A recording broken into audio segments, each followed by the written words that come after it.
critical thinking. Nah, ini yang perlu kita bahas. Mungkin ini persoalannya panjang. Ada persoalan kecerdasan, persoalan kualitas guru dan lain sebagainya. Tetapi kalau kita di HMI udah biasa gitu. Ya, di HMI LK1 itu sudah diskusi sampai ateis kira-kira begitu. Berani itu melakukan itu. Ya banyak yang nggak balik. Saya untung balik. Gitu. Mau di depan deh. Saya dulu sempat itu tahun 2001 sampai tahun 2006 itu. Tapi alhamdulillah tahun 2006 balik.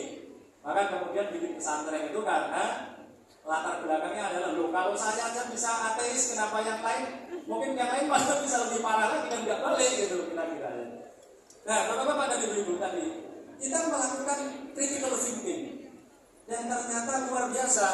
Ternyata banyak sekali perspektif tadi di dalam, terutama ini saya lihat itu ada di kitab-kitab yang ditulis pada abad 14 yang mengalami perubahan makna.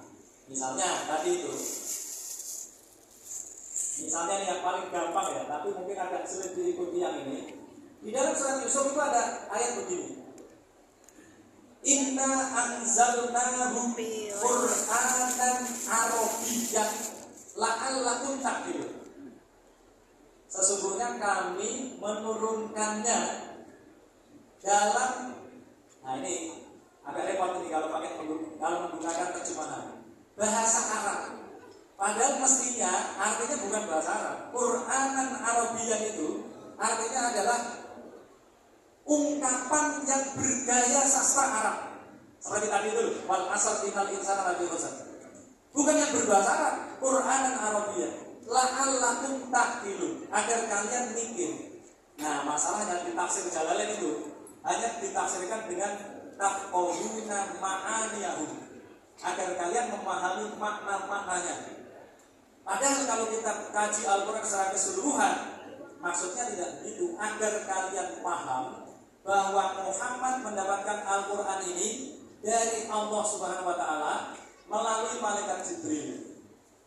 Karena konsep sebelumnya tadi, orang-orang yang mendapatkan kalimat-kalimat yang sangat indah itu asalnya adalah dari jin.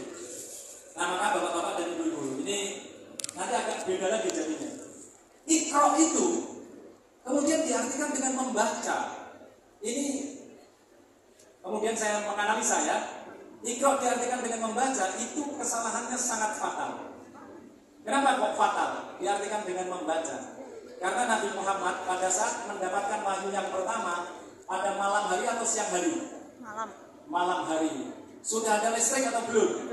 Belum ada. Di dalam gua yang sempit sekali. Kita naik ke sana, saya dulu naik ke sana itu 3 atau 4 jam.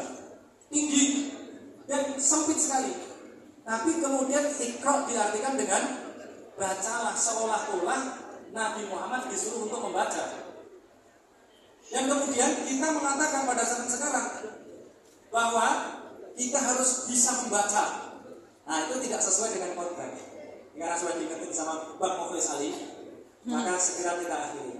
Nah, dari situ ya bapak-bapak dan ibu-ibu semua, maka kemudian bisa kita balik itu paradigmanya bahwa Nabi Muhammad adalah orang yang ummi, diartikan tidak bisa membaca, itu tidak tepat.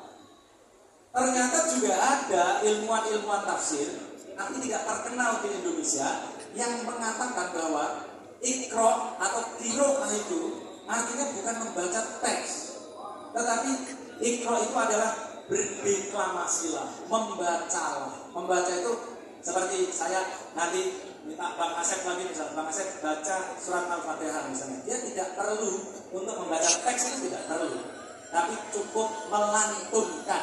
Maka bahasa yang paling pas kalau ada kata-kata itu melantunkan ayat-ayat suci Al-Quran. Nah, tapi karena sekarang pakai teks ya jadilah membaca ayat-ayat suci Al-Quran. Bapak-bapak dan ibu-ibu semua, karena sudah diingatkan berkali-kali, marilah kita berdoa.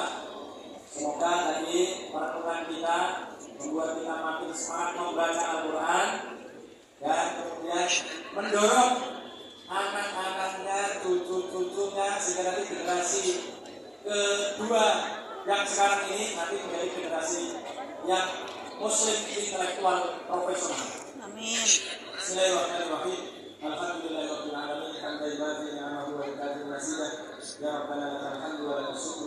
وبارك لجلال وجهك الكريم وعظيم سلطانك ربنا ظلمنا انفسنا وان لم تغفر لنا وترحمنا لنكونن من الخاسرين ربنا هب لنا من ازواجنا وذرياتنا قرة اعين واجعلنا للمتقين اماما ربنا آتنا في الدنيا حسنة وفي الآخرة حسنة وقنا عذاب النار والحمد لله رب العالمين اللهم لا Kasuntu wa bika amantu wala